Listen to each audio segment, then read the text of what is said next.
XBet, best odds for esport and live betting. Unique gaming lines for all esport disciplines including Dota and CSGO. Start playing on XBet. I think that it's a great thing that CS is free to play right now. It's going to bring a lot of new players and a lot of new kids, I would say.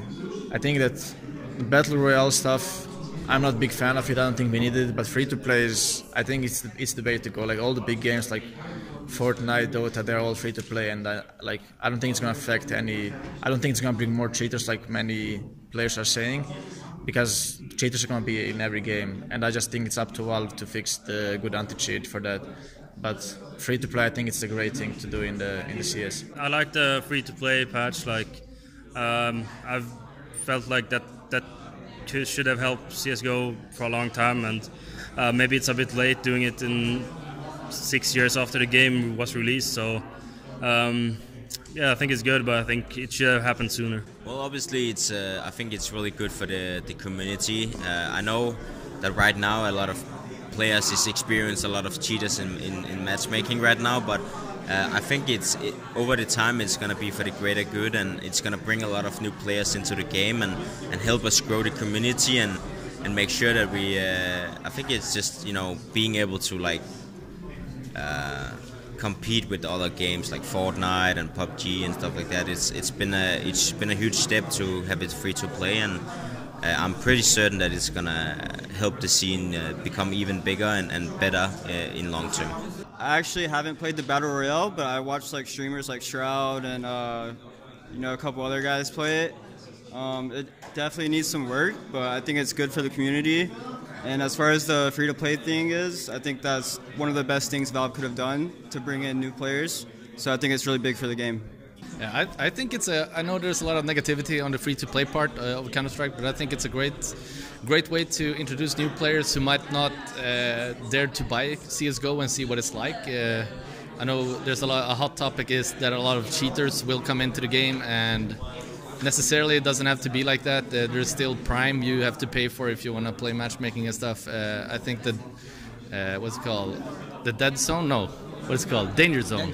Danger Zone is a fun mode. I think they created. I think they tried something new here. I definitely think they can expand on that idea. I think the foundation is laid over there, and I had a lot of fun the few games I played, and my friends did as well. So overall, I think it was a good update. The Danger Zone thing, I don't like at all.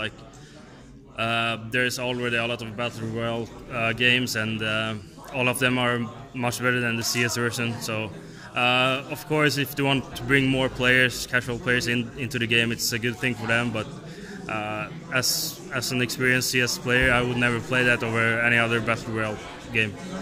I mean, Battle Royale, even though a lot of people has been kind of hating on it, I think it's kind of fun. It's unique and it's different from other Battle Royales as well.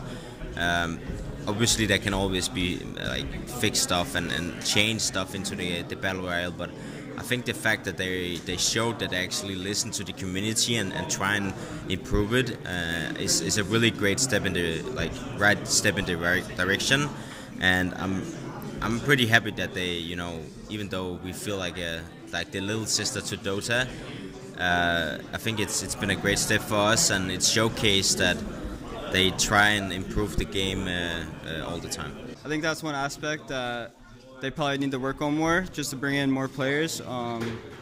Obviously, the competitive scene has its problems as well, but I think that's a good start for the casual side. I think it'll attract a bunch of new players. It's hard to say. I have never cared about casual CS. I have never played matchmaking or anything like that, so I believe that there's a lot of stuff to fix there as well. But about competitive, I don't know why, but they don't want to listen to players too much, and I think that all it takes is just to take one player who understands the game, and he can help them fix a lot of stuff in the game. I don't know why they didn't manage to do it yet. As I said, they just need one person who played the game to fix all the stuff in competitive scene. Most majors, some of the Valve staff is there and talk to the players. They ask for feedback and suggestions. I'm not gonna say that Valve always listens to what the players say.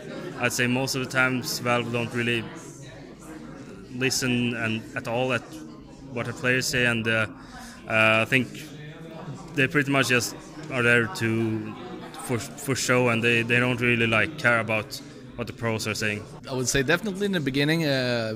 For example, we talked quite a bit to Valve. Then we lost. Then we didn't go to majors anymore for almost 2 years, right? So we kind of lost the contact there. But what I heard from other players is that they still talk to Valve. We don't, but but they do. So it seems to be some kind of connection for sure.